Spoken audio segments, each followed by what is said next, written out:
നമസ്കാരം. മഹാഭാരതത്തിന്റെ അടുത്ത എപ്പിസോഡിലേക്ക് എല്ലാവർക്കും സ്വാഗതം.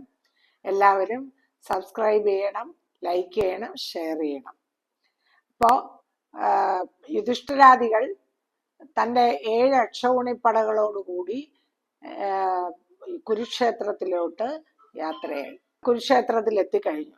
അപ്പോ കൗരവർക്ക് ആകപ്പാടെ ഒരു അങ്കലാപ്പായി. എന്താണ് ഇനി അടുത്ത് സംഭവിക്കാൻ പോകുന്നതെന്ന് അറിഞ്ഞുകൂടല്ലോ. ആര് പറഞ്ഞിട്ടും ദുര്യോധനാദികൾ കേൾക്കുന്നുമില്ല. അപ്പോ ബലരാമൻ, അദ്ദേഹത്തിന്റെ പ്രിയപ്പെട്ട ശിഷ്യനാണ് ദുര്യോധനൻ. അദ്ദേഹത്തിന്റെ ശിഷ്യനെ സഹായിക്കാനും പറ്റിയില്ല. അതുകൊണ്ട് 2 കൂട്ടരുടെയും കൂടെ നിൽക്കുന്നില്ല, ഞാൻ തീർത്ഥയാത്രയ്ക്ക് പോവുകയാണെന്ന് പറഞ്ഞ് യുധിഷ്ഠിരനോടും ഒക്കെ യാത്ര പറഞ്ഞ് ബലരാമൻ പോയി. അത് കഴിഞ്ഞപ്പോ ശ്രീകൃഷ്ണൻ ഇവരോടൊപ്പം ഉണ്ട്. അപ്പൊ 2 കൂട്ടരും ഇനിയും കുരുക്ഷേത്രത്തിൽ എത്താനുള്ള ഒരു പുറപ്പാടാണ്. അപ്പം അതിനു മുമ്പ് മറ്റൊരു കഥ പറയാനുണ്ട്. അതായത് രുക്മിണിയുടെയും ശ്രീകൃഷ്ണന്റെയും കഥ പറയാനുണ്ട്. അതായത് രുക്മിണി വിദർഭ രാജാവിന് 6 മക്കള്. അപ്പൊ 5 പുത്രന്മാരും രുക്മിണി എന്നൊരു പുത്രിയുമാണ് ഉണ്ടായിരുന്നത്. അതിലെ മൂത്തപുത്രനായ രുക്മി ആണ് കിരീടാവകാശിയായിരുന്നത്. രുക്മിണിയാണെങ്കിൽ മഹാലക്ഷ്മിയെ പോലെ അതിസുന്ദരിയും രൂപവതിയും അവളുടെ ഓരോ അംഗങ്ങള് എടുത്തു പറയത്തക്ക സൗന്ദര്യത്താൽ മുഴുകിയിരുന്ന ഒരു സ്ത്രീരത്നമായിരുന്നു രുക്മിണി. അപ്പൊ അങ്ങനെയുള്ള രുക്മിണി വളരെ ചെറുപ്പത്തിൽ തന്നെ ശ്രീകൃഷ്ണനെ പറ്റി കേൾക്കുകയും അദ്ദേഹത്തിൽ അനുരക്തയാവുകയും അദ്ദേഹത്തെ മനസ്സാ തൻ്റെ ഭർത്താവായി ചിന്തിക്കുകയും ചെയ്തിരുന്നു. അദ്ദേഹത്തോട് കടുത്ത പ്രണയമായിരുന്നു രുക്മിണിക്ക്.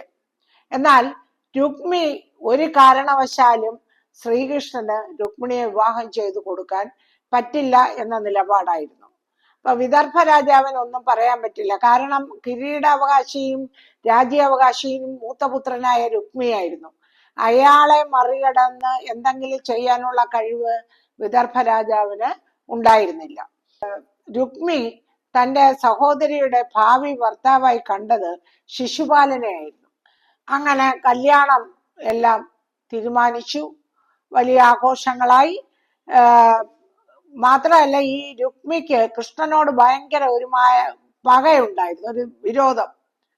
അതുകൊണ്ട് ആണ് കൂടുതലും സഹോദരിയെ അയാൾക്ക് കൊടുക്കില്ല എന്നുള്ള ഒരു തീരുമാനത്തിൽ എത്തിയിരുന്നത്. അപ്പൊ രുക്മിണിയാണെങ്കിലോ കൃഷ്ണനെ അല്ലാതെ മറ്റാരെയും താൻ വിവാഹം കഴിക്കില്ലെന്ന് ദൃഢനിശ്ചയം എടുക്കുകയും ചെയ്തു. അപ്പോ എന്താ ചെയ്യുക? ശിശുപാലന്റെയും രുക്മിണിയുടെയും വിവാഹം തീരുമാനിച്ചു. അപ്പോ എന്ത് ചെയ്യണമെന്നറിയാതെ വളരെ വിഷണ്ണയായി തീർന്ന രുക്മിണി ഒരു ബ്രാഹ്മണന്റെ വശം ഒരു കത്ത് കൊടുത്ത് ദ്വാരകയിലേക്ക് അയച്ചു. അപ്പൊ ദ്വാരകയിലെത്തിയ ബ്രാഹ്മണൻ രുക്മിണിയുടെ ഇപ്പോഴത്തെ ദയനീയ അവസ്ഥയെപ്പറ്റി ശ്രീകൃഷ്ണനെ പറഞ്ഞു കേൾപ്പിച്ചു.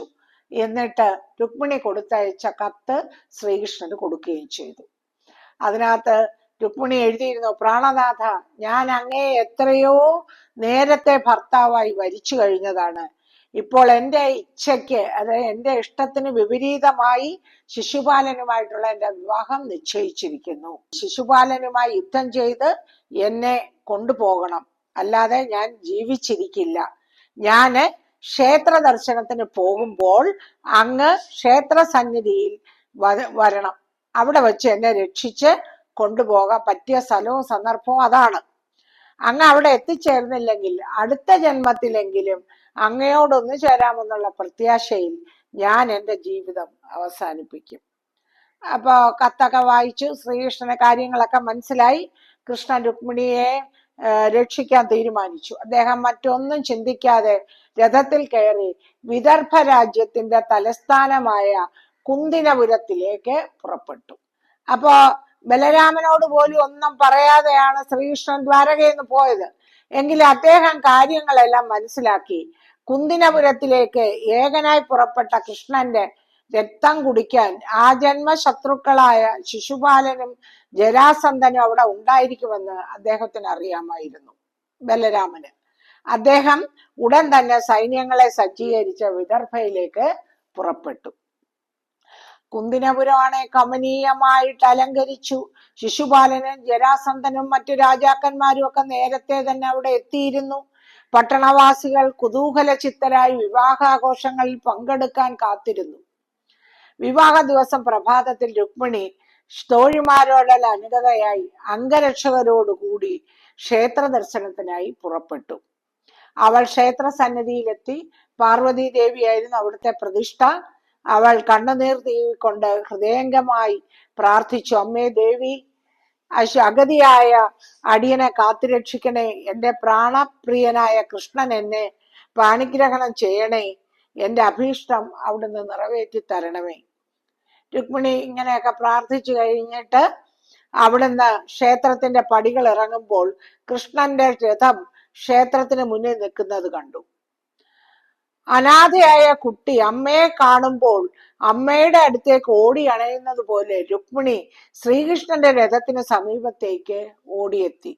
ചമ്മട്ടി ഏന്തി കുതിരയുടെ കടിഞ്ഞാണം പിടിച്ചു നിൽക്കുന്ന കൃഷ്ണനെ കണ്ടപ്പോൾ കാന്തത്താൽ ആകർഷിക്കപ്പെട്ട ഇരുമ്പു കഷണം പോലെ അവൾ രഥത്തിനുള്ളിലേക്ക് ചാടിക്കയറി. അവൾ കയറി കഴിഞ്ഞ ഉടൻ തന്നെ കൃഷ്ണൻ കുതിരകളെ ഓടിച്ചു. നിമിഷങ്ങൾക്കുള്ളിൽ കൃഷ്ണനും രുക്മിണിയും അപ്രത്യക്ഷമായി.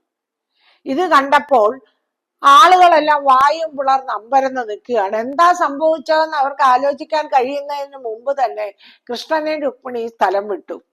രുക്മിണിയുടെ അംഗരക്ഷകർക്കൊന്നും ചെയ്യാൻ കഴിഞ്ഞില്ല. അവർ കൊട്ടാരത്തിലെത്തി രുക്മിയെ വിവരം അറിയിച്ചു. അപ്പോ ജനാർദ്ദനനെ കൊന്നല്ലാതെ താൻ തിരിച്ചു വരില്ല എന്നുള്ള പ്രതിജ്ഞയോടുകൂടി രുക്മി ഒരു വലിയ സൈന്യവുമായി കൃഷ്ണനെ പിന്തുടർന്നു. അപ്പോഴേക്കും ബലരാമൻ സൈന്യസമേതനായി കുന്തിനപുരത്തിൽ എത്തിക്കഴിഞ്ഞു. രുക്മിയുമായി ഏറ്റുമുട്ടി അദ്ദേഹം രുക്മിയെ നിശേഷം പരാജിതനാക്കി. തോൽവി പരാജിതനായ രുക്മി കുന്തിനപുരത്തിലേക്ക് മടങ്ങിപ്പോയില്ല. അവൻ അവിടെ തന്നെ ഭോജകടം എന്നൊരു രാജധാനി പണിയിച്ച് പാർത്തുകൊണ്ട് രാജ്യഭാരം ചെയ്തു. അവൻ പിൽക്കാലത്ത് വലിയ പ്രതാപശാലിയായി തീർന്നു. എന്നാലും കുരുക്ഷേത്ര യുദ്ധം ആസന്നമായിരിക്കുമ്പോൾ അതിൽ പങ്കെടുക്കാനുള്ള ആഗ്രഹം അവനുണ്ടായി. വാസുദേവനുമായി സ്നേഹബന്ധം പുനഃസ്ഥാപിക്കാമെന്ന് ആശയോടുകൂടി രുക്മി സൈന്യവുമായി പാണ്ഡവരെ സഹായിക്കാൻ ചെന്നു. കൃഷ്ണന്റെ ശ്യാലനായ രുക്മിയെ യുധിഷ്ഠിരൻ വേണ്ട പോലെ സ്വീകരിച്ച് ആദരിച്ചു. കുശലപ്രശ്നങ്ങൾക്ക് ശേഷം രുക്മി അർജുനനോട് പറഞ്ഞു, ഹേ അർജുന, പോരിൽ നിങ്ങളെ ഞാൻ സഹായിക്കാം. എന്നെ പോലെ വിക്രമിയായിട്ട് മറ്റാരും ഇക്കൂട്ടത്തിലില്ല. ഞാൻ ഒറ്റയ്ക്ക് സകലരെയും ജയിച്ച് രാജ്യം വീണ്ടെടുത്തു നൽകാം. ഭഗവാൻ ഒന്നുകൊണ്ടും ഭയപ്പെടേണ്ട. കൃഷ്ണനും മറ്റു രാജാക്കന്മാരും ഉൾക്കൊള്ളുന്ന ആ സഭയിൽ വെച്ച് രുക്മി ഇപ്രകാരം പറഞ്ഞത് ഫൽഗുനൻ പുഞ്ചിരി തൂകിക്കൊണ്ട് കൃഷ്ണനെയും സഹോദരന്മാരെയും നോക്കി. അഹന്തയോടുകൂടിയുള്ള രുക്മിയുടെ വാക്കുകൾ കേട്ടപ്പോൾ അർജുനന് അവനോട് പുച്ഛമാണ് തോന്നിയത്. ഫൽഗുനൻ പറഞ്ഞു, അല്ലയോ രുക്മി, ഞാൻ കുരുവംശത്തിൽ പിറന്നവനാണ്, പാണ്ഡുവിന്റെ പുത്രനാണ്. ദ്രോണാചാര്യർ എന്റെ ഗുരുവാണ്. വാസുദേവനാണ് എന്റെ തേര് തെളിക്കുന്നത്. എന്റെ കയ്യിലുള്ള വില്ല് ഗാന്ധീവമാണ്. പിന്നെ ഞാൻ ആരെയാണ് ഭയപ്പെടേണ്ടത്? ഞാൻ ഒറ്റയ്ക്ക് ഗന്ധർവന്മാരെയും ദേവന്മാരെയും ദേവേന്ദ്രനോട് പോലും നിവാദ കവച കാലകേയന്മാരോടും കൗരവരോടും തന്നെയും ഓരോ സന്ദർഭത്തിൽ പോരാടി ജയിച്ചത് അങ്ങേക്കറിയില്ലേ? സാക്ഷാൽ പരമശിവനെ പോലും ഞാൻ പോരിൽ തൃപ്തിപ്പെടുത്തിയവനാണ്. അങ്ങനെയുള്ള ഞാൻ യുദ്ധത്തെ ഭയപ്പെടുകയോ? എനിക്ക് അങ്ങയുടെ സഹായം ആവശ്യമില്ല. ഇത് കേട്ടപ്പോൾ ക്രുദ്ധനായി തീർന്ന രുക്മി തന്റെ പടയുമായി നേരെ ദുര്യോധനന്റെ സമീപത്തേക്കാണ് ചെന്നത്. പാണ്ഡവർ നിരസിച്ച രുക്മിയുടെ സഹായം സ്വീകരിക്കാൻ ദുര്യോധനൻ തയ്യാറായില്ല. പാണ്ഡവർ ഉപേക്ഷിച്ചവരെയൊക്കെ സ്വീകരിക്കാൻ ഉള്ള ഗതികേട് എനിക്ക് ഉണ്ടായിട്ടില്ല എന്ന് ദുര്യോധനൻ പറഞ്ഞു. ഇരു കൂട്ടരും അവജ്ഞയ്ക്ക് പാത്രമായി രുക്മി ഭോജകടത്തിലേക്ക് തന്നെ മടങ്ങിപ്പോയി. യുദ്ധത്തിൽ സഹായിക്കുക എന്നുള്ള സതുദ്ദേശത്തെക്കാൾ തന്റെ പ്രഭാവം കാണിക്കാനുള്ള അഹങ്കാരമാണ് അയാൾക്ക് ഉണ്ടായിരുന്നത്. തന്മൂലം ഇരു കക്ഷികൾക്കും അയാൾ സ്വീകാര്യനായിരുന്നില്ല. ദുര്യോധനൻ പടയൊരുക്കങ്ങളൊക്കെ ആരംഭിച്ചു. കൗരവ സൈന്യത്തിന്റെ സർവ്വ സൈന്യാധിപൻ ആരായിരിക്കണമെന്ന ചിന്തയായി എല്ലാവർക്കും. ദുര്യോധനൻ അക്കാര്യം നേരത്തെ തന്നെ മനസ്സിൽ കണ്ടിരുന്നു. അവർ ഭീഷ്മനെ സമീപിച്ചു വളരെ നയത്തോടും തന്ത്രത്തോടും കൂടി അദ്ദേഹത്തോട് പറഞ്ഞു, പിതാമഹ, ശരിയായ സേനാനായകനില്ലെങ്കിൽ എത്ര വലിയ സേനയായാലും ഉറുമ്പിൻ കൂട്ടം പോലെ ചിന്നിച്ചിതറിപ്പോകും. ഞങ്ങൾക്ക് ഒരേ ഒരു ബന്ധുവും രക്ഷിതാവും അങ്ങല്ലാതെ മറ്റാരുമില്ല. ഞാൻ നമ്മുടെ സൈന്യങ്ങളെ നയിക്കുന്നതിന് അങ്ങേപോലെ കഴിവുള്ള മറ്റൊരാളെ ഞാൻ കാണുന്നില്ല. അവിടുന്ന് യുദ്ധവിദ്യയിൽ ശക്രന് സമാനമാണ്. കാർത്തികേയൻ ദേവന്മാരെ വിജയത്തിലേക്ക് നയിച്ചതുപോലെ അങ്ങ് ഞങ്ങളെ നയിച്ചാലും. ഭീഷ്മർ പറഞ്ഞു, അങ്ങനെ ആവട്ടെ. പക്ഷെ ഒരു കാര്യം നീ മനസ്സിലാക്കണം, എനിക്ക് നിങ്ങളും പാണ്ഡവരും ഒരുപോലെയാണ്. എന്നാൽ എന്റെ പ്രതിജ്ഞ പാലിക്കേണ്ടത് കൊണ്ട് മാത്രമാണ് ഞാൻ സർവ്വ സൈന്യാധിപത്യം ഏറ്റെടുക്കാമെന്ന് സമ്മതിച്ചത്. യുദ്ധത്തിൽ 1000 ഭടന്മാരെയും രാജാക്കന്മാരെയും ഞാൻ കൊന്നൊടുക്കാം.